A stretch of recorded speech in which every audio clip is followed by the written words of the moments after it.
was formerly your best friend, but now is your sworn enemy and wants you dead. Guns are drawn and you have a choice to make. You either point your gun into the air and die with honor, or shoot and end things.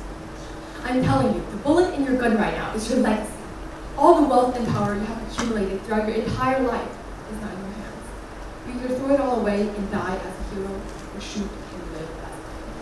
What will you choose? To start my speech, I'd like to introduce you to a very new form of storytelling that you might not be so familiar with. Musicals.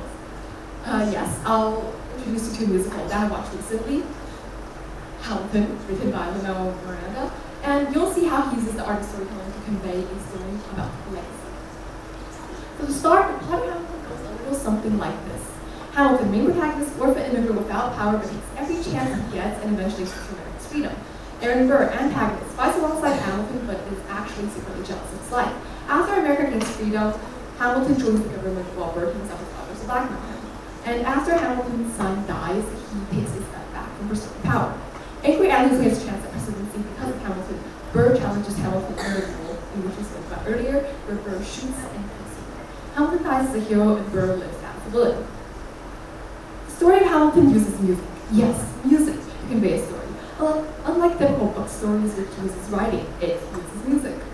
And now I'd like to talk about the two arguably most important songs in the musical. The songs My Shot and Wait For It. These songs are what we call in musicals an I Want song. An I Want song is a very important part in fleshing out the characters in a musical.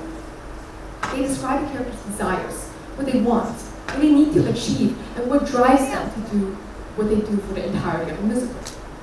Another thing I'd like to note is something called a chord progression. A chord progression is, you can think of it as a mix of commonly used patterns of music. And the chord progression of Hamilton's I Want song, My Shot, uses a chord progression of minor 1, major 3, minor 4, major 6, major 5. Yes, it sounds kind of messy, and you all probably don't understand it. I rarely do. But this, you can think of chord progressions, major chords and chord progressions, as a happy feeling, a positive feeling, while minor chords and chord progressions, a sad feeling, a negative vibe. And to put it simply, Hamilton's I Want song, My Shot, is a song with a chord progression that is gradually building up. Or, in other words, it's a chord progression that starts out sad, goes up, down, and back up again. Now, why is this important? Why do we analyze this at all? Well, it's important because if you can listen to the song, you'll hear that throughout the start of the song, it gradually builds up. The instrumental part in the background keeps building up, and for a moment, everything stops. There's a monologue, and then it plays a very important melody, in which we call the My Shot anthem. Now, the My Shot anthem is important because it's more than just these random notes that sound good together. It represents something. It's played in many other songs and musicals as well. Even in verse songs, it symbolizes something. And this My Shot anthem symbolizes the feeling of ambition, the feeling of violence that was first created in this number. This My Shot anthem represents Hamilton's legacy, which started in the song My Shot and ends in the second last number in the musical The World Is Wide Now. Though we'll talk about the song later after I introduce you to Burr's chord progression. Now, in Wait For It, which is Burr's chord progression, Burr's I Want song, it uses a chord progression of major 1, minor 6, minor 3. And in contrast to Hamilton, it is a descending chord progression that is going down.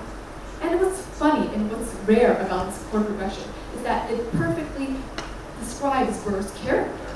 Burr's character is someone who is willing to wait for their chances to shine, as pretty self-explanatory in the song title. And for this chord progression, it's rarely used in music because it just starts up, goes down, and just stops at nowhere. It doesn't go back in a loop like most other chord progressions. It just stops. And this perfectly reflects on Burr's characters and why does he wait for it? Wait for his chance to shine.